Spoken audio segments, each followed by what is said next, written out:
motivation to hit an officer? What is the motivation to, you say, okay, officer's on the scene, I'm just going to run this officer over? There's no motive. So I'll submit to you all that there are a lot of questions that we have that we would like to have answers to. Strong feelings about a case does not make strong facts.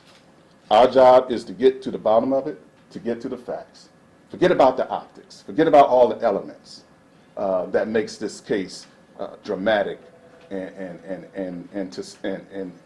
one that people cry out for. We want to know what was in the officer's mind at the moment she deployed deadly force.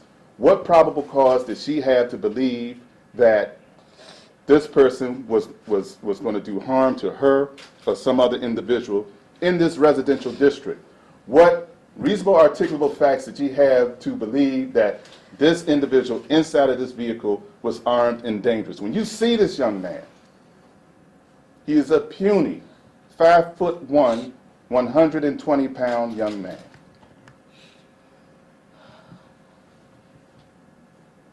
You automatically know you're dealing with a child and not an adult. Where was backup? Since you blocked the car in, which is a detention, and if you had reasonable articulable facts to do that, when you pull out your weapon, that elevates the detention to an arrest. What was the probable cause for it? The other three individuals, they were nowhere near this scene. And I'll submit that she didn't even know or have any vision of them in her purview. She was there to investigate a suspicious car and what they believed to be suspicious people. And quite frankly, other than it being in Perry Hall, I do not know what young people in a residential area district, what about young people in a residential district makes them suspicious. I just don't know. So much so that the aggression upon initial encounter is your weapon drawn and ultimately bullets ringing out. And let me say this also. This is, people are making a lot of assumptions. They're assuming that this young man stole the car, and they're assuming he drove it from Baltimore. No evidence of either of those. They're assuming that he knew about the three that got out of the car were going to burglarize a home. They assume that he knew that, and there's no evidence of that. The detectives, as expert as they are, especially in Baltimore County, questioned him for 2 hours over a 5-hour period. And he told them he did not know. And people might say, well, what do you expect him to say? The evidence also will show that he gave them the names and addresses of the three other individuals. So if he's going to be truthful and honest about that, why can't we trust the other things that he's had to say? So, but aside from that, what evidence is it that he knew a burglary was going on? Right. What evidence is it that he intended to hit and kill this police officer? The state has even conceded that when the gun was drawn at some point, either before or after the first shot is fired, he's ducking down. He's looking at the seat of the vehicle, and he's just instinctively trying to get away. As Jay Wyndel said, he was in survival mode. And because we understand the heightened sense around this case, the frayed nerves, the ugly emotions that are flowing, we understand that people are not going to be receptive to the facts. But the facts are what controls this case now and tomorrow when it finally comes to trial. But if the state will release the body cam footage, then it will give us all a better idea. And it'll quiet down all the ravings and the rantings that are born out of some ugly emotions. And to that extent, I would just personally say to those that have called with vile messages and death threats to my office, it's not going to deter me for one. I'm gonna keep pushing for this lady's 16-year-old boy. He had just turned 16 in January. He's essentially a 15-year-old kid. And so death threats, vile comments and the like, it's not going to deter. But we're hoping that, you know, I began by saying let's withhold judgment until more information is out there. And we do believe that that body cam footage will lend a lot to the general public's accurate understanding of what actually occurred that day. And let me just say this. This was an extremely tragic accident. And it's not lost on any of us up here that a police officer lost her life in the line of duty. It's not lost on any of us. And we just want answers. We don't want to play the old shell game. We don't want to play hide the ball. You told everybody, Mr. Schellenberger, what you believe the evidence will show.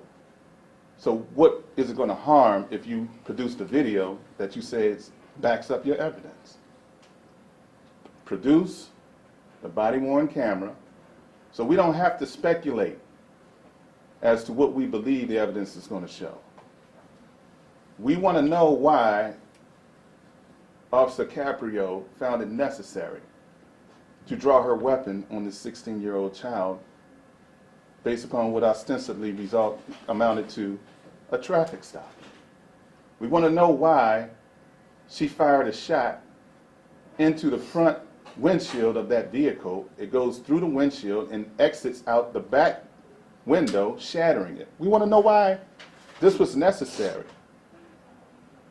And we want to know what information she had to display all of this aggression based upon that scenario, because we know the burglary information came after the fact. We know the stolen vehicle information came after the fact. We know the not having a driver's license information came after the fact. Everything came after the fact. Their own eyewitnesses, civilian witnesses, said they heard 3 get out of the cars and then pop. And then they said the next thing they saw was an officer on the ground, apparently injured, critically injured. Again, our hearts go out to that officer. But equally, our hearts go out to this mother and this family. And to that extent, unless you have some questions, I'm going to move Ms. Wilson over here and she can field some questions so that you all can better hear. Could you both please say your names first? Warren A. Brown. My name, J. Wyndel Gordon, Gordon. Wyndel is Wyndal.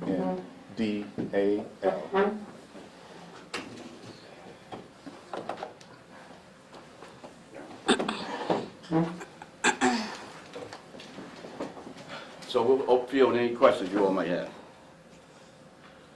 Ma'am, do you feel like the Department of Juvenile Services failed your son leading up to this incident? Yes, I do. How so? Because numerous of times I asked them to detain him, to keep him, so nothing like this would happen, to get worse with everything. So you were in court on the 10th and then the 18th? Yes. For him, did you ask for him, who asked for him to be sent back home, and why did you say you wanted him to be detained? His public defender asked for him to be released because of the good behavior that he did when he was detained at the DJS system. The other question is, I asked for him to be detained because it was a cycle. It was a cycle. What did the state's attorney at that time, the Baltimore City State's Attorney, request of the court? The state's attorney requested that he also be detained because of the arrest that he was. The judge granted that he be sent home on community detention. So now we here.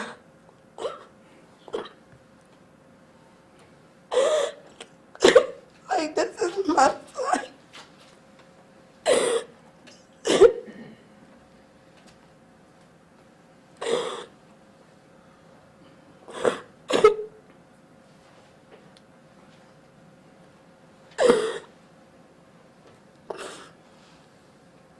Nobody understands what I've been through. This is my son. Everybody got so much to say. It's just terrible. This situation is just sad all the way around. Like a person has lost their life. Like my son will probably never get the chance to prove that he is not this person that is being painted. This is really hard.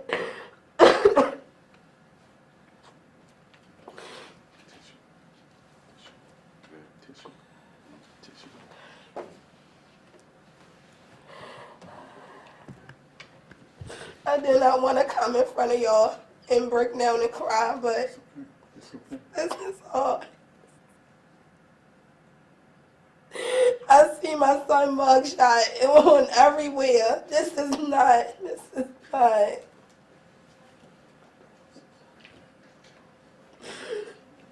My condolences to the family of the officer.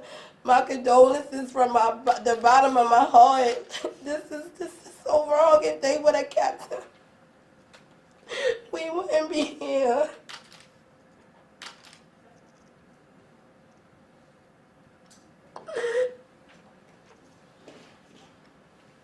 And let me say this to because it has been, he's been demonized, and we understand that.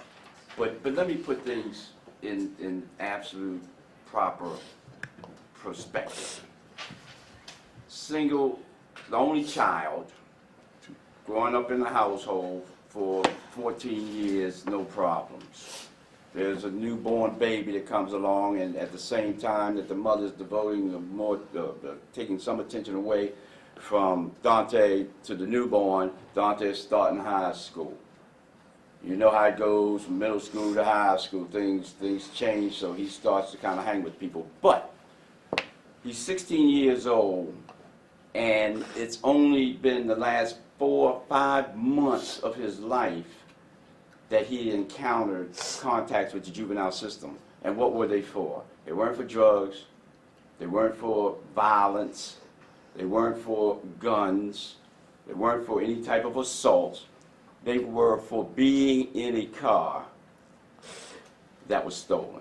Now, that's not to say that he should be patted on the back for that. But I think that we need to put things in the correct perspective. He ain't a killer.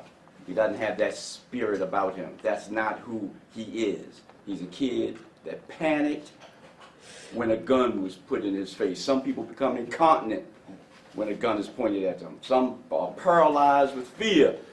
Some turn and run. And so for us to be too critical of the way this 16-year-old act when confronted with this gun while waiting on some other guys who he didn't know what they were doing is the reality. And I don't care how people want to frame it, that's the reality. Right. And I'll also say those other guys, as far as he knew, were there visiting other girls. They were teenage guys. He had no idea. They could have been visiting friends. He had no idea. They kept him in the dark deliberately about what was to take place. So I echo the sentiment of Mr. Brown with regard to this. I will tell you this. Despite having a 4-year-old child today, and Dawnta, who is 16, mother worked feverishly to ensure that her child could receive the services available to him to make sure that his welfare remained intact. She worked feverishly. She just didn't, when he was missing, she just didn't call somebody. She was calling constantly. She was giving information. She was going over to people's homes, almost getting into fights with other children's mothers looking for her son. So this was a woman who was crying out for help. She turned to every resource available, including the court system. Because with the mother's wit and intuition, she had that feeling that sinks in your gut that something was about to happen. And it's just that mother's intuition. And she did everything she could to avoid what brings us here today. This is a good mother, and she did her very best, and she struggles with it. Because as a parent, you never feel like you've done enough. And when things like this happen, those feelings become even more intense, and they don't subside. It's caused a great mental anguish and distress. And this is not an excuse for the conduct of her son, but it's an explanation as to how everyone has been affected by what has taken place. And again, not to forget about the victim in this case, because the victim had family too. And as we venture towards Memorial Day and the 4th of July and the holidays that come afterwards, there will be empty seats in 2 households. One shouldn't be empty, perhaps even 2, but definitely one should not be empty. And so I just can't overstate the tragic nature of this situation and how many families have been forever changed. And again, we're not excusing what took place, but we're explaining the fact that we understand how everyone has been affected. Notwithstanding all of that, Dawnta Harris is entitled to a fair trial. He's entitled to due process. He's entitled to a zealous defense. And we intend to give him that.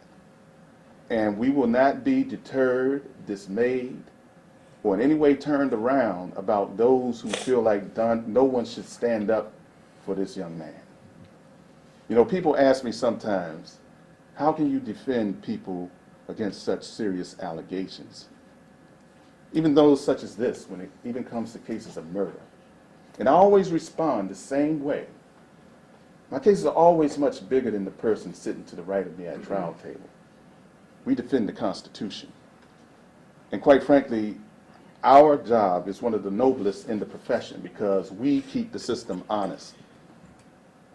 Dawnta Harris will not be disposable. He's going to be fought for vigorously. This is not a murder 1 case. This is not a murder 2 case. We'll fight to determine what it actually is. But we know what it isn't. Mr. Gordon, I had a question for you. To release the body camera video before a trial, wouldn't that potentially prejudice future jurors that have seen something on TV? You don't think future jurors have been prejudiced already? With all the information that's come out from the police department? With the death threats that Mr. Warren Brown is receiving? The prejudice came out in the very beginning. I think that, if anything, the way they're holding it so close to the chest, it might be helpful to us. Because then we'll see what's really going on.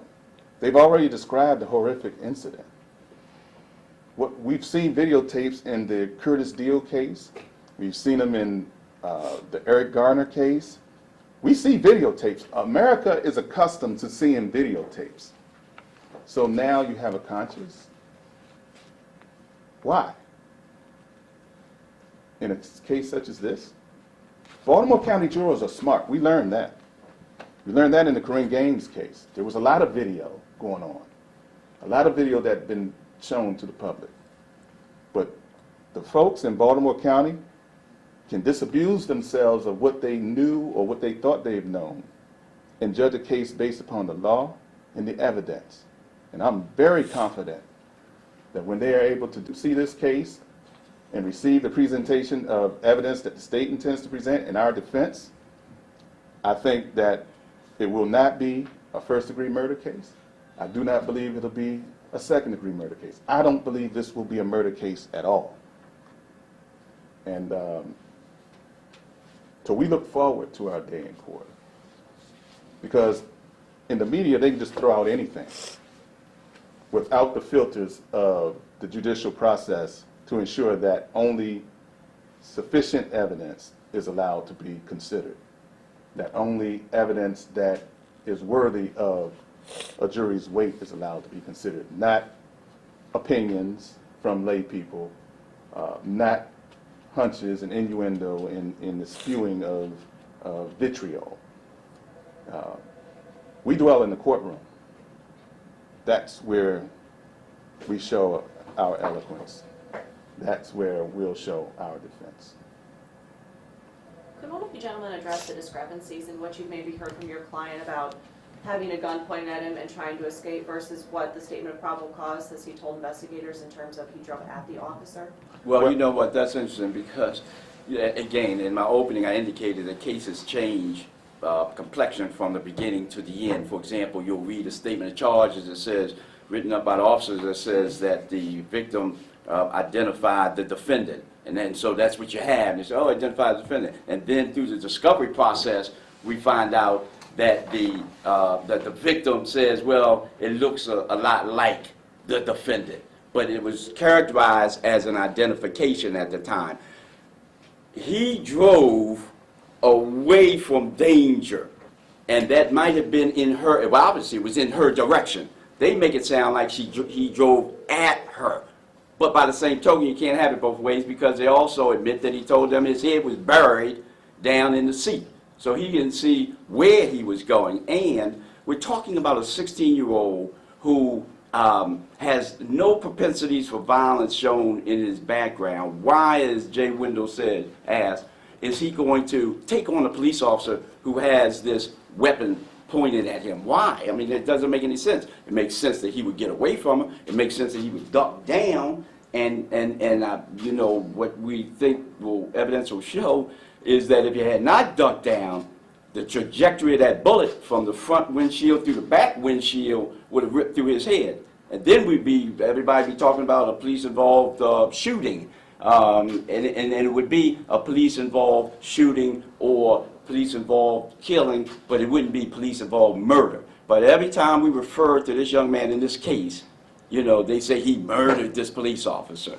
And so, there's a long answer to your question, but essentially that is their characterization, but they can't have it both ways because they admit that his face was buried in the seat as he's pulling off. I'd like to respond as well. You know, the officer that wrote this report was not Amy Caprio. He wasn't there. And so he likes to use, first of all, it's not even a time on this report. There are a lot of pieces of information that are actually missing. Now, I don't expect the entire case to be in a 3-page report, but I do expect to see some substantive information that is in it. And so nothing in this report is a quote. And a lot of times when officers write their report, they will quote what a defendant or an arrestee says. I don't see a single quotation in this report. All I see is a characterization of what they believe that happened. Again, we need to know what information did Amy Caprio have in her head at the time she alighted from that vehicle with her gun drawn. That's critical. We need to know what information that she used to consider whether or not to fire this weapon at a child in the driver's seat. We want to know that information, and that's not an unfair question to ask. Because if this incident amounted to a bad stop or an unlawful arrest or detention, you know, maybe the evidence that flowed from that bad stop or unlawful arrest or detention is suppressible. And then what do you have left of the case? If everything that occurred after the stop is suppressible, God forbid there's no attenuated circumstances, then what do you have? But I'm glad you asked that question because, you know, that's out in the public domain also that he drove towards her. And that is fueling some of the, you know, emotions and anger Vitriol. and hatred and vitriol as well. But, you know, people going to hear what they want to hear, but it should be said and heard that his head was buried as he drove off. That, you know, there wasn't any intention on his part to strike this officer. His intention was to get away. And not at all cost to her, but at all cost to himself. Right, to get away from what he believed to be would have been a barrage of bullets to continue to whiz past his head like that first one that whizzed past his head. that he was able to escape death from. Ms. Wilson, in the week that he was quote-unquote AWOL, court records show that you tried feverishly trying to get in touch with him. He blocked your phone. You and the DJS representative were trying to get a hold of him. You guys had a court hearing on Friday, to which it was just simply continued until Tuesday, and then this incident happened on Monday. Can you explain to us what happened in that court hearing, and did you plea again to go find him, detain him? What was your... At the court hearing on Friday, it was more so directed to his public defender. It was more so, where's your client? You know, do you know where your client is at? I couldn't answer it because I didn't know when I was asked. I thought they was going to do a warrant so he could be located and found and detained, but that didn't happen. Only thing happened was I was summoned, and I got a summons for me, and I got one for him for us to return on Tuesday. And that basically was it. In your opinion, is that yet another failure of this system for you? I do. And you know also that GPS, it's crazy as we talked yesterday. Right. It just lets them know a beep that he's outside of the zone, right? But it doesn't say where he is. You take other programs like ASAP and Towson, the home detention program, their GPS will track, they know where a person's going to be. So But what, explain to us that there's two versions, and that it's the judge's discretion to assign which GPS or non-GPS ankle bracelet, and apparently Mr. Harris had the non-GPS version. So you only knew when he was not home. But Right. They only knew when he was not home or if he left out. Right. And Wilson, just one of the questions that has come up is, we heard in court on Tuesday that his first arrest, what seemed like his first arrest in the juvenile system was in December. Yes, his first arrest was in December. That was the first time of him ever being arrested, was in December. What about before that point? How would you describe him before that? He was a regular 15-year-old, you know, the normal 15-year-old. It was just unfortunate that things took the wrong turn once he first got arrested. Like, this was the first time of him being detained, me having to go and pick him up. December was the first time. I never had an issue with the police with him. He did teenager things, all teenagers do, but the arrest started in December, like you said. and I also want. Oh, go ahead. What changed? Why do you think the arrest started happening? I think the environment, I think his peers, I think being a follower, bad decisions. He was on the other side of town too. Yeah, he was not home, for the record. He was not doing any of this thing, for the record, in West Baltimore.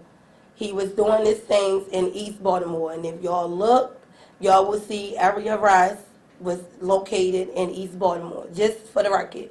And why is that significant? It is significant because it's a lot of backlash as far as me being his mother. Where was his mother? Why was his mother not able to do this and do that? Once again, I walked streets, neighborhoods, knocked on doors, looked for him, located him numerous of times, you know, altercations, fussing with other parents, calling, texting. I did it all when it came to me trying to get my son to get it together.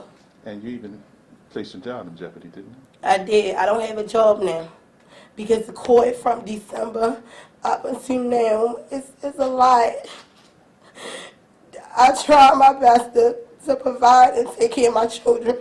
I've raised him. He know right from wrong. Don't get me wrong. He know. Everything changed. His life, my life, the officer life in a split second. And it's just now I feel terrible. Where was his father? Did you have any help? No, the only help I had was from my family, my friends, my support system. I didn't have a lot of help from his father's side. No, none of that. Where was his father? His father was mainly not in his life. Do you have any idea what would get them to that particular area of Perry Hall? I don't know. Like, I can't even say, I don't even know the ones he was with. I don't know nothing about why, where. I have no clue. But Sunday, I had a feeling like I wanted to go and find my son. It's just this feeling I wanted to go and find him. I always have hope for my son. I don't want nobody to think that I did not care, I did not love, I did not want him to get something together. I don't want nobody to think that.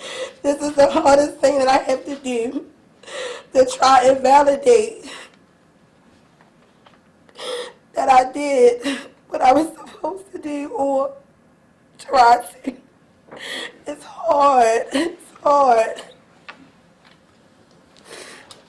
You have a 4-year-old daughter. I do. And he loves her dearly. It's heartbreaking to have to say, where is she? Where is Dawnta? Mom, where is Dawnta? It's very, very heartbreaking, and I have to say he'll be home soon. I can't disclose this to her. You know, like, it's hard. My family is going through things too. You know, it's hard. It's very hard all around. What do you say to people who, even though you say your family is going through things, or your family is going through things, but to that family who's laying Amy Caprio to rest and won't have future things to go to? I really am truly sorry for this. If I could have just found my son, she would still be here, and my son would be here with me. It's so hard. I'm truly sorry for the actions that my son did. I don't know what was in his mind at the time. I don't know. I was not there. I just wish I'd have found some in time before this happened.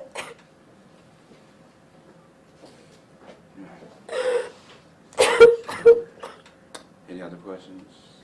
Thank you. All right, thank you all.